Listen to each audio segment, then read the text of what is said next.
Today. This is an opportunity yet again for us to walk through some of the matters that we are faced as a city. I'm joined this afternoon with our Deputy Mayor for Community Safety, Gary Gatewood, our Deputy Mayor for Immigrant, Migrant, and Refugee Rights, Beatrice Ponce de Leon. Our Corporation Counsel, Mary Richardson Laurie, is also here, and you all know my Chief of Staff, Christina Pasion-Zayas. This morning, we want to briefly talk to you all about what we have seen in California over this past week and our own preparations here to keep all Chicagoans safe while protecting the fundamental rights to freedom of speech and the freedom to assemble. When it comes to handling large-scale demonstrations, the Chicago Police Department, OEMC, and the Chicago Fire Department have extensive experience in ensuring the safety and the constitutionality of managing large-scale events. In the lead up to the DNC, there were a number of questions around whether or not our police department was ready for large-scale protests.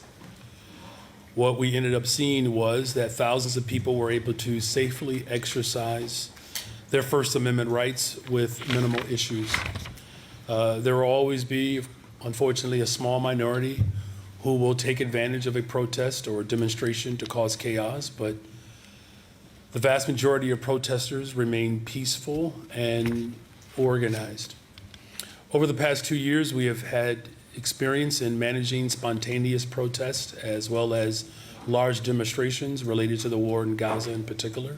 Our goal in these cases remained the same. We want Chicagoans from all walks of life, young, old, able-bodied, and people with disabilities to be able to safely exercise their First Amendment rights. We also recognize that even in the midst of heightened political tension, the people of Chicago still need to get to work every single day. They still need us to drive down violence in our neighborhoods, which we still are. They still need ambulances as well as emergency services to be able to get through. So we have a responsibility to both protect the rights of protesters, but also to keep our city moving, no matter the circumstances. When it comes to the power of nonviolent protest, I want to make an emphatic point here. It was Dr. King that explained to us, I think he did an incredible job explaining this to us 60 years ago, where he said that the practical aspect of nonviolent resistance is that it exposes the moral defenses of the opponent. He has no answer for it, but if you use violence, he does have an answer. He has the state militia. That is exactly what we are seeing in Los Angeles. When a small number of protesters set things on fire, it plays into the hand of authoritarians like Donald Trump, who take advantage to ultimately repress all protesters. What we have seen in Los Angeles is really not about immigration. This is not about policy. This is about power. We have a tyrant in the White House who has a complete disregard for our Constitution and the dismissing of our democracy. The First Amendment of our Constitution clearly states that the federal government guarantees the right of the people to peaceably to assemble. The right to peacefully protest is so fundamental to our country that it is the very First Amendment of our Constitution. And when we talk about democracy, we are not talking about just voting every 4 years. In a democratic society, the people are in charge, and the government is responsive to the needs of everyday people. When we talk about democracy, we are not talking about some high and lofty idea. We are talking about A. Philip Randolph's definition. He says, a community is democratic only when the humblest and the weakest person can enjoy the highest civil, economic, and social rights that the biggest and most powerful possesses. In a democratic society, it doesn't matter if you have billions of dollars or if you are living paycheck to paycheck. We should all have the same rights under the law. And that is why we stand up for our immigrant community. That is why we stand up for incarcerated people. That is why we stand up for working people. What we are seeing in California and across this country is an affront to that idea. We are seeing poor and working people being terrorized without due process. We continue to see families being ripped apart. While federal immigration enforcement have jurisdiction, we want to continue to assure that all Chicagoans know their rights. We will work with our community partners to continue to stand up for our immigrant community and for all of our people in our beloved city. Now I'm happy to answer any of the questions that you may have at this time. Okay, we'll start here with Justin. We have time for one question, one follow-up. We got to be quick because there's a lot of folks here. Hey, Mayor. On the rideshare ordinance, you've said that you support workers, drivers, having a boost to their wages, but you have not endorsed the ordinance specifically. What about the ordinance has not gained your support so far? Well, it's not a matter of whether or not it has my support or not. It's just a matter of making sure that we cover all of our bases, right? There's an entire review process that we go through to ensure that our pro-worker positions that we will work to codify will be able to stand up during, whether it's criticism or protest. We're seeing now that there are some places in America that are having second thoughts about abolishing the sub-minimum wage, where here we are in the city of Chicago, we're holding firm to our values. So it's not about just getting it done, it's about getting it done right. Is there a portion that you don't think is currently right and needs to be changed before it goes up for a vote? What we do is we look at all of it in a very comprehensive way, and as the most pro-worker city in America, I'm confident that we'll be able to continue to find pathways to continue to strengthen our city as a pro-worker city. Thank you. Good morning, Mr. Mayor. It is good afternoon. Oh, it is, isn't it? Thank you. You're welcome. We've seen what happened in Los Angeles, the federal government bringing in not only National Guard, but also Marines. Has Chicago made any special preparations to accommodate that kind of federal presence in our city? And are we giving any kind of thought to protest zones and ways to keep the downtown area open and free for business while First Amendment protests are going on? Yeah, the first and foremost goal and our responsibility is to keep everyone safe and to protect the rights of the people of this city and around the country. And so constitutional policing is our prevailing form of leadership, and we will continue to ensure that constitutional policing is carried out. Look, we do this well. There were concerns that people had about my administration leading into the DNC, a lot of hyperbolic concerns, quite frankly. Look, we've demonstrated that we know how to protect people's right to assemble and to protect the Constitution while making sure that government continues to show up for people and that the everyday routines are not entirely interrupted. As far as what our preparation will look like moving forward, we do know that this president is determined to insert chaos. Our responsibility locally is to continue to provide calm and structure to this situation. It's a really terrible moment in our nation's history where families are being ripped apart, and we also have just an absolutely criminalized approach towards governance, and this president clearly continues to show how low he will stoop in order to protect the interests of a handful of people. The fact of the matter is he's been president of the United States of America for less than 200 days, and he has been a miserable disappointment and a failure. Have you had any communication with federal authorities about the possibility of bringing out the National Guard here or seeing Marines in Chicago? I have, complete confidence that between those who are protesting, who want to ensure that their message is brought to the federal government, that they'll be able to effectively do that. any need beyond our local police department as we assess the full situation. This is not something that even the state of California called for, right? I mean, so this president's desire to not only militarize and criminalize, but his commitment to drive chaos is something that I've said from the very beginning is not only reckless, but it's incomprehensible, quite frankly. So we're going to protect people's right to assemble while also ensuring that Chicagoans can get through their day-to-day. We don't have time for a long question today, sir, so just straight to the question, and we're going to go right to Heather. Microphone on? Yeah, straight to the question, we're going to go straight to Heather. Thank you. Jeez. I thought the theme of today's press conference was freedom of speech. At any rate, you have called on the citizens of Chicago to rise up against ICE, to resist ICE, to fight back against ICE. Many Chicagoans, including black and brown, tell me that that sounds like a call to violence.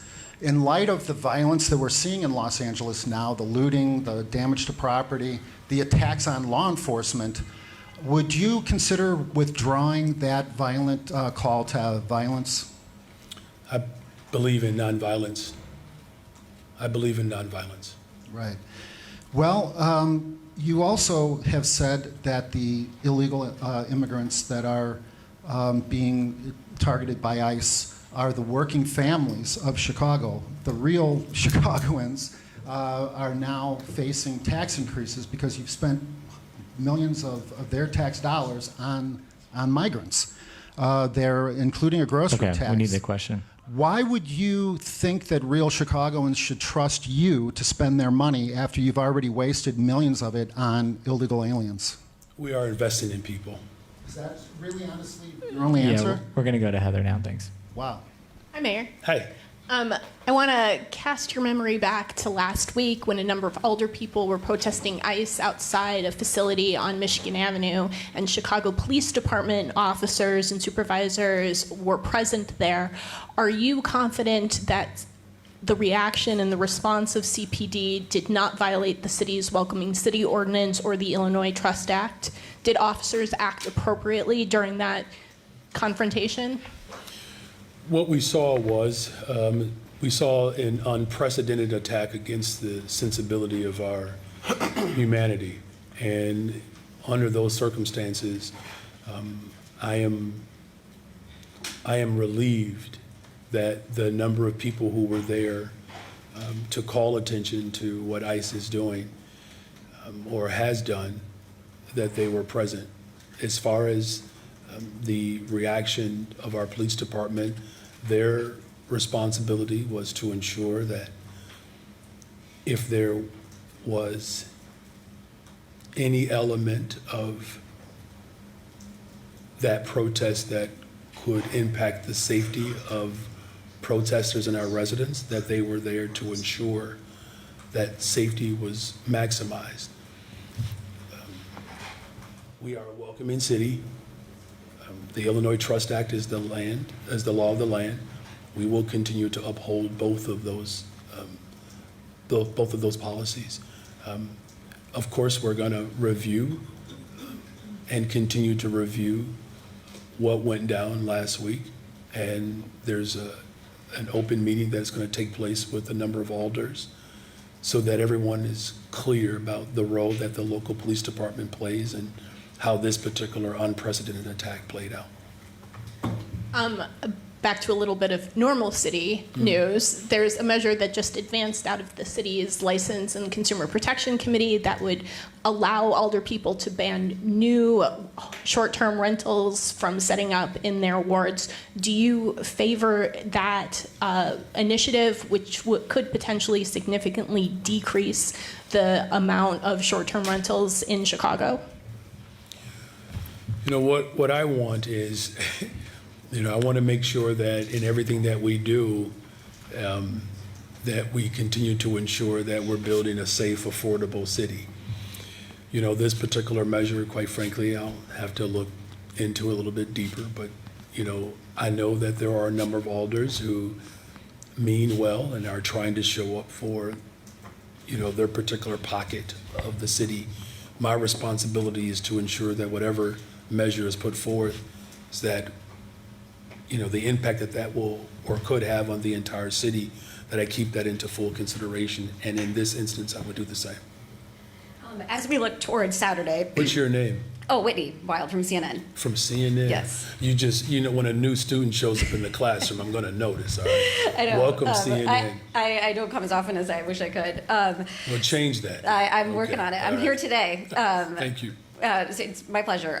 So as we look towards Saturday, what do you anticipate the posture of the Chicago Police Department is going to be? There are large protests Saturday here and all across the country. Again, what is the posture of CPD for Saturday? And then additionally, do you know if the city is having strong communications with the event organizers to make sure that expectations for what you can and can't provide are clear? Yeah, thank you for that question, and thank you for being here. Our first responsibility is to ensure that we keep everyone safe. That is my number one responsibility. It's what I think about every day, all day.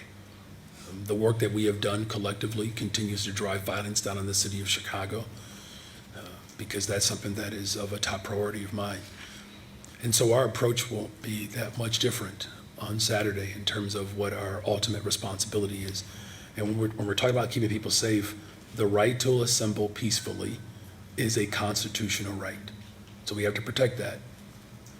Now look, there are some actors that unfortunately act outside of their constitutional protection.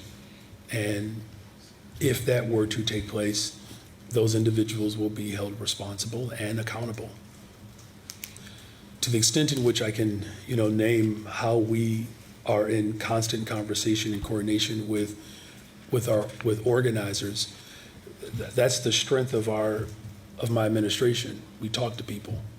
Now, there are some organizers that that might develop over the next, week or so that, we're going to have to identify. But when the large-scale protests took place, as there were strong voices calling for a ceasefire and the releasing of hostages, we demonstrated that we can coordinate with organizers of these demonstrations with law enforcement to keep everyone safe. That is what my expectation has always been, and I remain committed to that expectation. What's most disturbing, however, about Saturday is how the President of the United States of America is using our armed forces to celebrate him. We're going to see a very grotesque demonstration with tanks and other high-powered military gear that reflects authoritarianism and dictatorship. That's something that as a leader of one of the most dynamic economies in the world, I find that to be quite disturbing. But we're going to make sure that here locally that we demonstrate what's sensible about our democracy, and that's protecting the fundamental right to protest and demonstrate and to peacefully assemble. And if individuals work outside of those confines, we'll hold them accountable. You might already have a policy in place for this, but just on the off chance that you don't, as we see these protests roll through, and we saw high-level supervisors out, we saw Deputy Mayor Gatewood out last night. What kind of sort of spot checks are you going to do on the Chicago Police Department's response to make sure that what the goal is actually happening in practice? Mm-hmm. Well, thank you for acknowledging our Deputy Mayor's presence. My administration was out there. And he wasn't the only one to ensure that those checkpoints are reflective of my vision as well as the reflection of our democracy. That will continue to happen, and there will be a constant review of our practices. We've reviewed, to your colleague's question, around what happened when ICE snuck into our city and set human traps. Excuse me. You got to be really sick and demented to do this to people. This president's reckless behavior. I didn't know you could look worse than George Wallace. Our team will be present to ensure that we're holding to our values. And Deputy Mayor Gatewood and his team and our Chief of Staff, all of us are ensuring that the people of Chicago are supported and protected and their constitutional rights are intact. Thank you for that question. Good afternoon, Mayor. Good afternoon. Along those lines, and this may be a question for Deputy Mayor Ponce de Leon, what kind of contacts are there with the feds? If are you hearing anything from ICE or federal, enforcement about plans for the near future and what they may or may not be doing? Thank you for that question. Are they even giving you any contact? I'm going to turn it over to our Chief of Staff. Yeah, we've received word that the federal agents have been informed that they have 48 hours to stand by and be ready to deploy. There will be tactical teams, there will be mini tanks, there will be other tools that they use in which they plan to do raids, as we saw in Los Angeles. So that information, it's actually pretty public. It has been out there and in fact on official channels. So that's what we are aware of. We have been coordinating with the state. We have been also coordinating with the county, making sure that we have open lines of communication. And Deputy Mayor Gatewood has been doing some additional discussions, coordination, and communications internally. I spoke directly with the governor just an hour or so ago as he prepares for his testimony at the Oversight Committee. Spoke with Board President Tony Preckwinkle. It's going to take all of us to stand firm to ensure that our democracy is intact. And what are you hearing from people in the community? I mean, we've heard some reports earlier this week that it's going back to when people were afraid to come outside or go to work or take their kids to school. They're terrified. They are absolutely terrified. And look, I remember a few stand-ups ago when I talked about what terrorism looks like. This is it. There should be no question to what our country would look like had the Confederacy won. We're seeing it on full display. And there's no art form in this. This is literally just using the power of the federal apparatus to insert its will on whomever. Right now in our country, there's no check and balance. It doesn't exist right now. Speaker Johnson, who is third in charge if something were to happen to the President of the United States of America, won't even raise his voice. As a believer in faith and justice, these individuals are cowards. They are hypocrites. They're dangerous. There's one branch of government right now in this country, one branch. He has taken over the courts. The Congress says nothing. And so people are terrified. But in the city of Chicago, we are going to remain vigilant and firm in protecting what is sensible about our existence. And that's ensuring that the Constitution is actually maintained. Here's the bottom line is this. You either support the Constitution or you do not. And right now, this president is literally just trampling all over the Constitution right now and doing it in plain sight. And so we're going to do everything in our power. Beatrice Ponce de Leon, Deputy Mayor, we're going to make sure that people know their rights. We'll relaunch again to ensure that people of Chicago know their rights. Yeah. Thank you, Mayor. Could you or Mary maybe update us on the investigation by the Department of Justice into the hiring? Are you having to supply documents? Have you had to do interviews? Is that something you can address? Just before I turn over to Mary Richardson Laurie, this is so fraudulent. It's a slap in the face to the civil rights era movement. I mean, you have a president that is establishing a cabinet that looks like the country club, the oligarchs, the ultra-rich. individuals who have no background and training in the very department in which they are entrusted to serve. You know, we're very proud of the fact that we have a number of incredibly talented, capable, diverse individuals that are helping to transform our city. There's clearly benefit in the way my administration has approached governance. Violent crime is down, investments are up. So this is not about whether or not we're effective. This is about creating a distraction so that he can continue his efforts to rob working people in this country. Mary? Mary Richardson Laurie, Corporation Counsel. We have begun to have a dialogue with the Justice Department regarding their letter. We did finally formally receive a copy of their letter in which they assert Title VII violations is their allegation, contingent upon the ongoing communications that we have with them. So we will be submitting a written response to them so they understand our position. They in turn are going to be submitting some questions to us to help to narrow the scope of their request.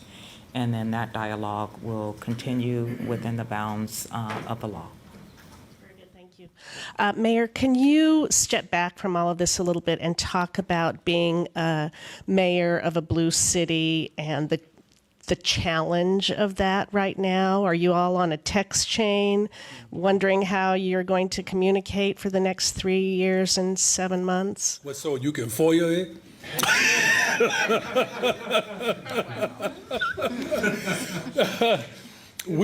So that's a great question. What I will say is this. There are some fundamental differences between cities that are ran by Democrats and those ran by other members of different parties, or a different party, Republican Party. But there's one thing, though, that is consistent, is that we know that it's at the city level is where government really shows up for people. And so in that regard, that there is a universal line of communication through the U.S. Conference of Mayors, which I believe I'm going next week to talk to mayors all over the country, and they all won't be Democrats, right? They're all concerned with what I'm concerned about, whether you're Republican or Democrat or independent or otherwise. Community safety, investing in housing, healthcare, and good paying jobs, our education system. You know, as far as, you know, Democratic cities, I will say that it is clear that there is more intentionality around the Trump administration to attack democratically ran cities. In fact, Governor Abbott spent millions of dollars attacking our city, literally spent millions of dollars, not trying to work in collaboration to coordinate how we can deal with what occurred or what was happening at the border. I will say, though, that our resolve is my resolve and our collective resolve still remains.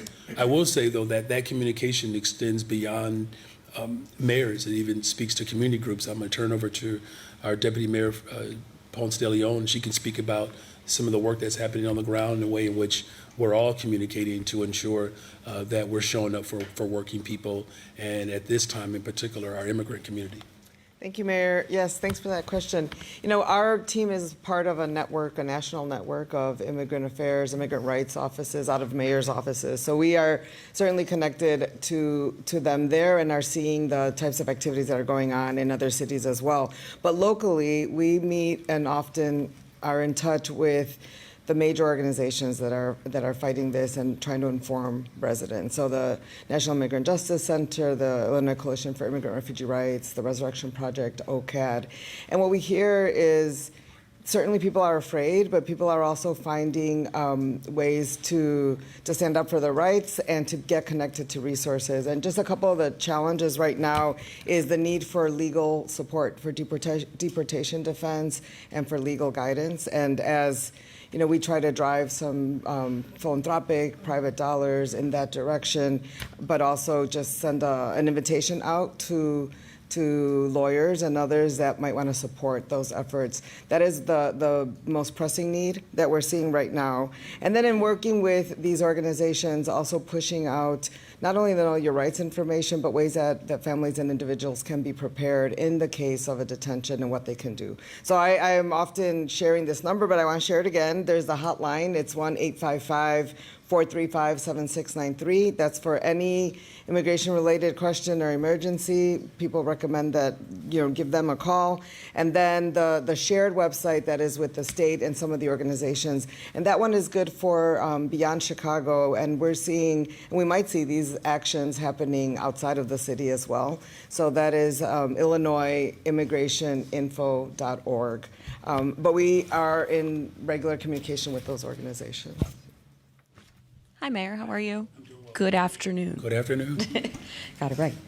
What do we know about the ICE tactical units that are going to be sent to, you mentioned Chicago, we know LA already, Philly, other large cities that are going to be anchors for these protests on Saturday? Do we know when they're coming, what protesters should look out for or expect? Just as I mentioned before, yesterday the notice was given to agents that they have 48 hours to deploy. That there will be 5 cities that are targeted, Democrat-led cities, Chicago being one of them for sure, and that they were going to be targeting, workplaces in terms of the raids. We have seen, as how they've shown up in LA with the mini tanks, with arms, with also chemical agents. We have seen them in full riot gear. We have seen them fully concealed. We also witnessed last week there were deceptive practices where they text people who were expecting to go into a place to do the check-in with their immigration proceedings, and of course they were intercepted by ICE.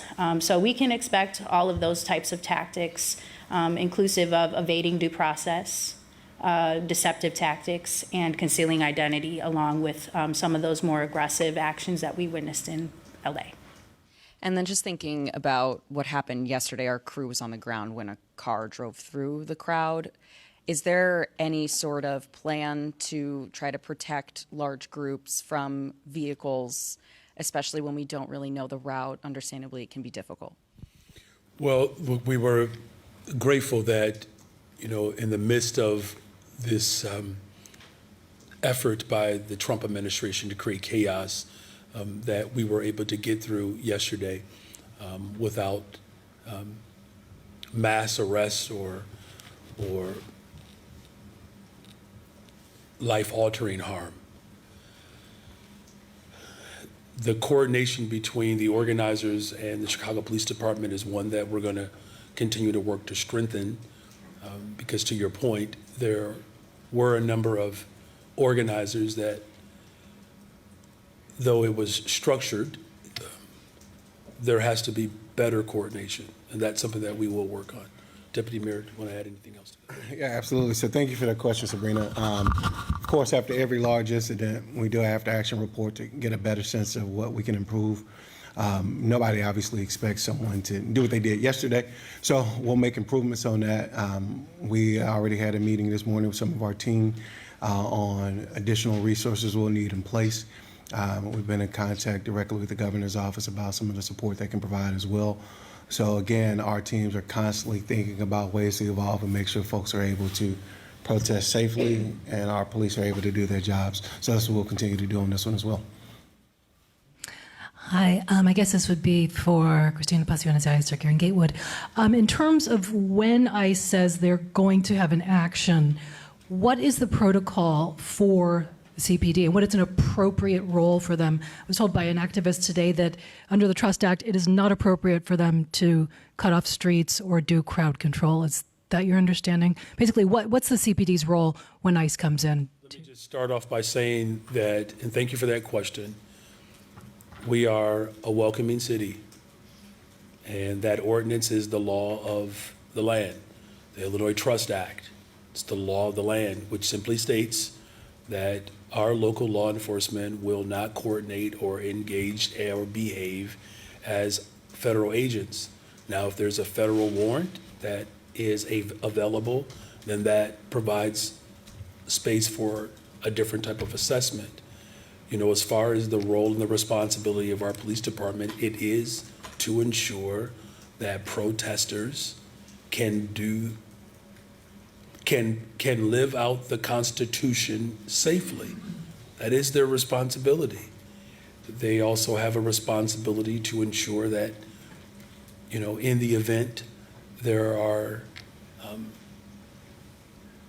actions that are moving, that it is effectively coordinated, right? Because we don't want anyone to get injured. And so there's a certain element, I don't know what this person's definition of crowd control is, but I can tell you as mayor of the city of Chicago, I want to make sure that whether that crowd is 5 or 5,000 or 50,000, that they're protected. That is the role and the responsibility of our police department. I don't know if they have to add anything else to it. Thank you for that. Okay, and so given that the CPD was there, ICE claims that they had final orders of removal for every one of the people they took. I've FOIA'd for those and have not gotten them from ICE yet. Is it your understanding that they did have those orders of removal? Look, it's a great question. I don't know if anybody up here can answer that. Look, we're not federal agents. We don't represent that jurisdiction. What I can say is that as someone who does represent 2.8 million people, that the President of the United States of America setting human traps, it's still unconscionable. And I know Chicago appreciates our position of being a welcoming city. We do. As far as any of those final orders, that's beyond our jurisdiction. So I can just confirm those were not presented to city officials. I don't know. They're not required to do that, I don't believe. So, we'll have to get back with you on that. Like, because I want to be thoughtful here, because I don't want anyone to believe that somehow we are in coordination with the federal government. They're not just showing up, they're just showing up with tanks and setting human traps. There is no coordination between the city of Chicago and the federal government. There isn't, not particularly on this issue. But we got to go. Monica, we got to keep going. Monica, we got to keep going. My question is for Chief Cristina. Me gustaría que me explicara cómo se está preparando la ciudad de Chicago para las grandes protestas este próximo sábado y qué han escuchado por parte de ICE, qué podemos esperar en las próximas semanas en cuanto a operativos. Sería mejor si el Deputy Mayor Ponce de León puede contestar, porque ella está en comunicación con las organizaciones. ¿Puedes repetir la pregunta? ¿Cómo se está preparando la ciudad de Chicago para hacerle frente a las próximas redadas, pero a las próximas protestas este próximo sábado? Sí. Bueno, primeramente, como se ha dicho esta mañana, la ciudad se está preparando para estar seguros de que la gente tiene la capacidad y el derecho de salir a protestar de una manera segura, ¿verdad? Tomando en cuenta, al fin de cuentas, la seguridad de toda la comunidad. Entonces, con la policía va a haber manera de que ellos sigan las reglas de la ordenanza de bienvenida, sigan las reglas del estado de Illinois Trust Act, y a la vez proteger a las personas que están protestando. Pero también tomando en cuenta de que, dijo el alcalde, que hay a veces personas que pues quiebran las leyes, que causan daños, puede haber violencia y van a tener que estar preparados también para eso. En cuestión a lo que puede ser que venga ICE en estos días que siguen, ya tenemos básicamente confirmado, públicamente se ha dicho, ¿verdad?, que va a haber redadas tipo como lo que sucedió en Los Ángeles. Pueden empezar mañana, puede ser en esos días que vienen. Y también nosotros no podemos interferir con el trabajo de ICE, pero tenemos que y ni colaborar con ellos, ¿verdad? Solamente ver la manera de seguir protegiendo al pueblo de la ciudad de Chicago. Mencionó anteriormente que están trabajando con las organizaciones. Cuénteme, ¿qué están haciendo específicamente?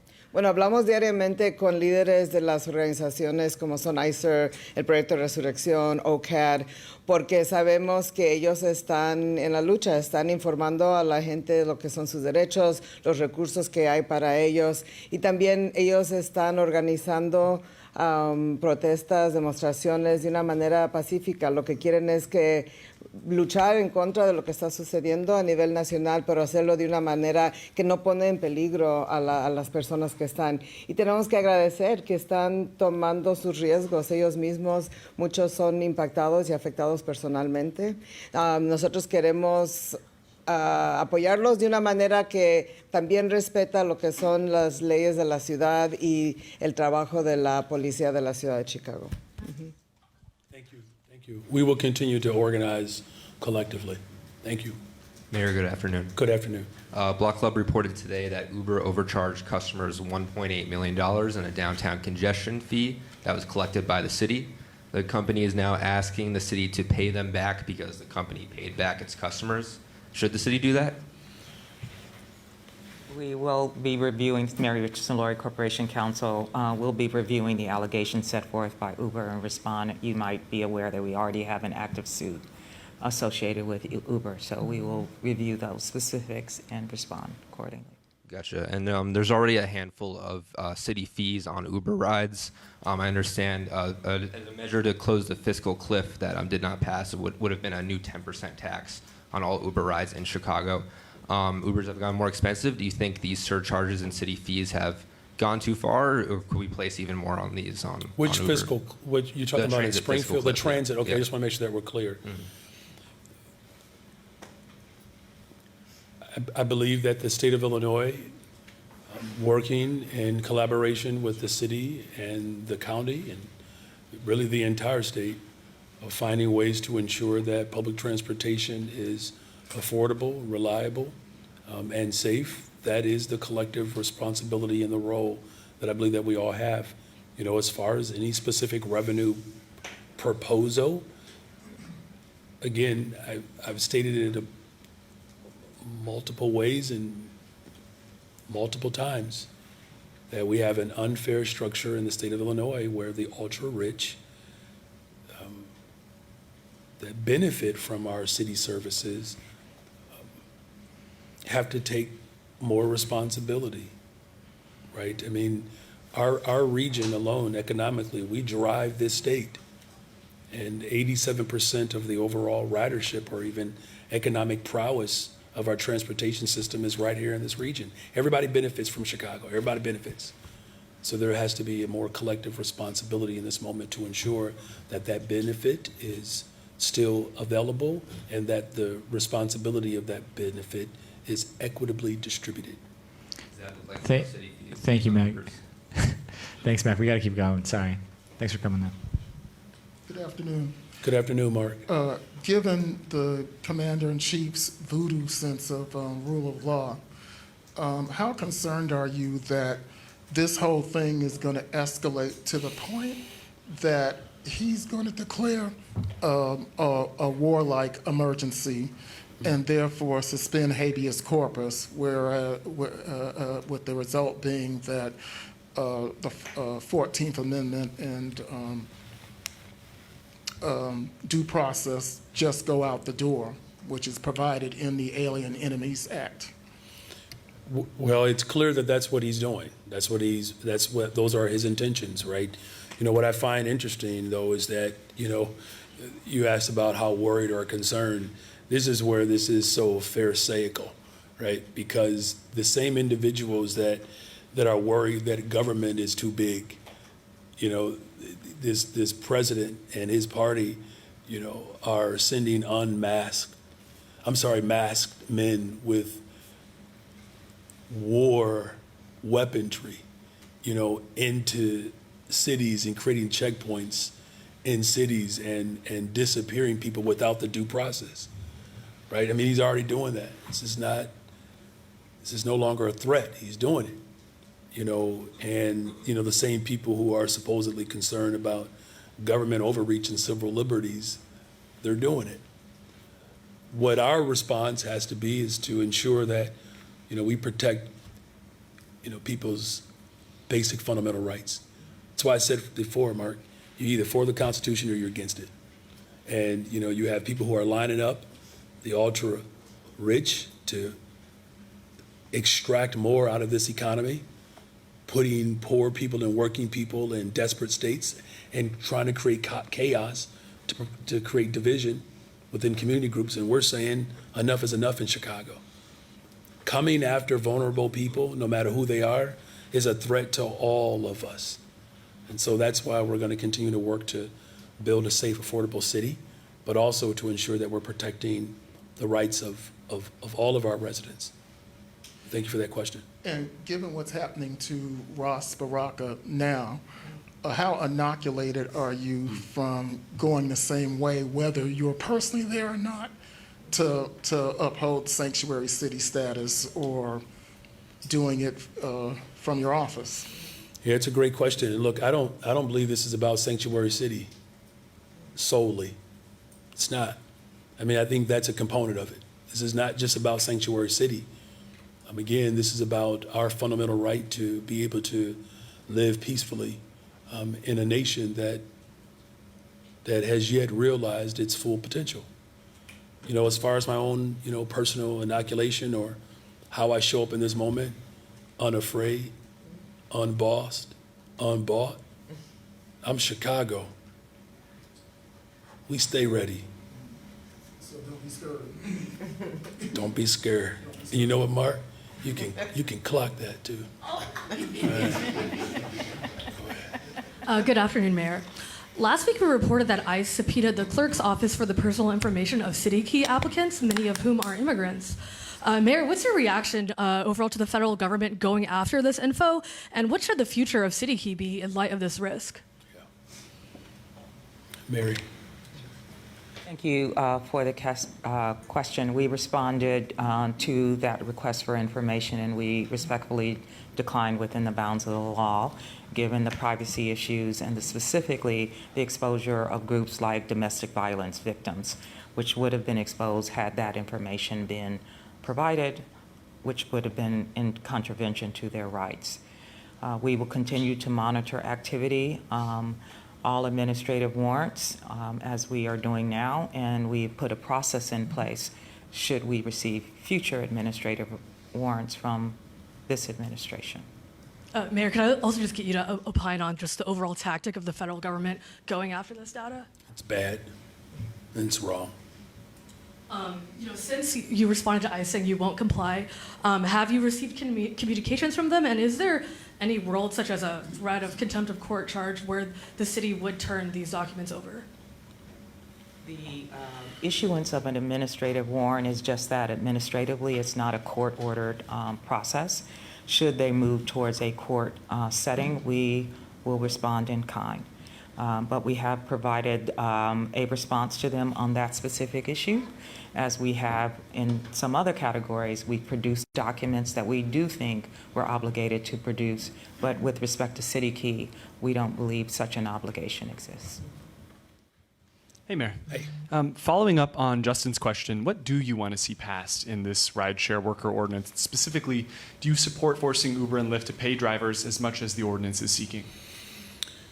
Well, look, the reason why we're bringing everyone to the table is so that we have a policy that works for industry and the workers. That's always my drive, whether it's paid time off, whether it's, $11 billion of new investments on the southeast side of Chicago, that those impacted by the policy see their values attached in whatever product we produce. So we're going to continue to work with industry and ensure that their voice is heard at the table. That's probably unique. I know that hasn't always been the practice of the fifth floor. I can tell you firsthand, when previous administrations made decisions about my existence, they didn't necessarily have voices like mine at the table. So I'm very sensitive to that. But we also have to make sure that we're doing everything that we can to ensure that people have a good wage so that they can continue to live in this beautiful city. Switching gears, the argument we've heard from protesters at the ICE office last week is that CPD helped ICE out because they assisted with traffic control. And if they weren't helping ICE keep the streets clear, then ICE would have had to dedicate more agents to do that themselves. Do you think that argument makes sense? It's the job of the local police department to keep people safe. That's their job. That's what I think about every single day. Here, I hope this isn't seen as a stretch, but just from a liability perspective, especially, Mary Richardson and Larry and I, we deal with this all the time, that in some instances where government is responsible for, or has been made responsible for certain accidents that have occurred, that has, created some level of a weighted burden, right? And so it's not a coordinated effort to see families deported and separated. Let's just pause for a second. This is what we're talking about. There's what Trump is doing. That's our problem. It's what Trump is doing. Trump is disappearing people. Trump is militarizing forces. That's what he's doing. What our local police department has a responsibility to do is that when people assemble, that they are protected so that their rights are ensured. That's the role that I have as the mayor of the city of Chicago, is to ensure that the First Amendment is protected. Now, is there room to continue to review our practices? Of course, this is unprecedented. But we have one clear opposition in this country right now. One. That's my focus. We're going to ensure equity and justice is maintained in this city, that he can come after us in any form in which he pleases. How we show up for one another, that's what's most critical here. It's not just immigration. He's trying to erase Black history from our collective story as Americans. Here's the same person who is cutting off food and medicine to people. All I'm saying is, look what else he's doing. We have to be able to keep our eye on everything. He is deranged and unwell. It's important that we remain focused on who our opposition is, but we'll continue to review all of our practices to ensure that people of this city know that they are loved and protected and supported. Good afternoon, Mayor. Good afternoon. Am I it? I guess I'm it, right? Kind of a follow-up to Charlie's question about if Trump sends military here. I mean, is there anything you guys can do? Would you file legal action against the administration? I know the state of California has. I mean, what will you do if the military is sent here? Look, as I said earlier, I spoke with the governor directly. I spoke with Board President Preckwinkle. We're all, committed to ensuring that the city, the county, the state as a whole, that we maintain, the sensibilities of our democracy, right? The ability for us to freely express protest. That's fundamental to our democracy. As far as any particular action that the city or the state or the county, or what we would do particularly as a city,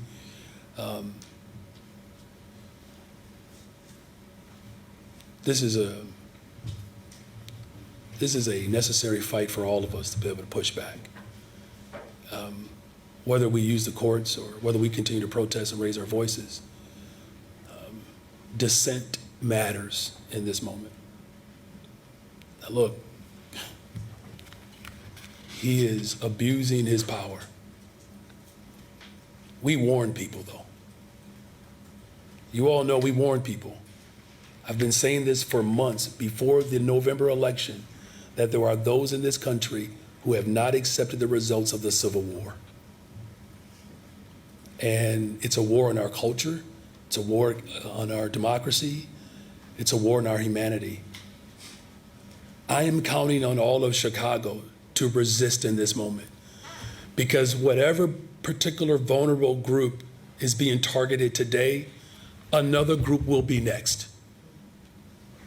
Now, look, I know that there is an effort to divide us in this moment, but none of us are immune from this disease. And so we'll do everything in our local power. We'll work with everyone to ensure that our city is the vibrant place, the diverse place that it has been. And shifting gears to CPS, as you know, the school board is meeting right now, and they're expected at the end to choose an interim CEO. If it is Magdalene King, who is part of your administration, do you think it's a good choice, given the fact that she has some issues on her personnel record? And if she is the choice with those issues on her personnel record, what kind of message do you think that sends to the CPS community? Well, right now, the message that's being sent to the CPS community is that, unfortunately, we have an outgoing person who just refused to manage.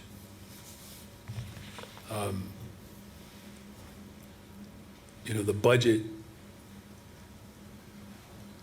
that was put forward last year, as we told people, was just, it wasn't a real one. It's just make-believe, just speculation. It was lazy. As the board makes a decision on who the right person is to lead our district through this transition,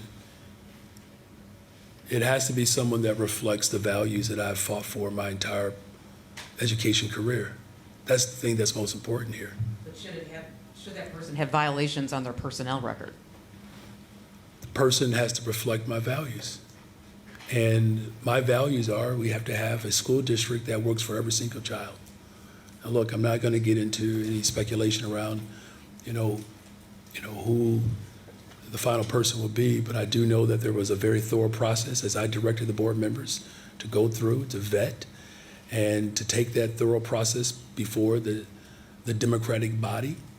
And, democracy at this point in our city's history is probably more important than it's ever been.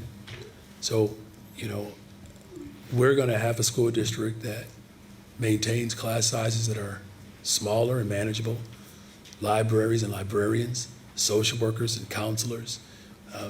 We're going to make sure that we have a school district that provides extracurricular support and protects the LGBTQ community, the immigrant community, and Black history, veteran educators. That's the school district that people voted for. And that's a school district in which we are transitioning into. And I'm looking forward to, as we build a school district that reflects those values, that we have a leadership team that is committed to doing the hard work to ensure that our values are also reflected in how we invest in people.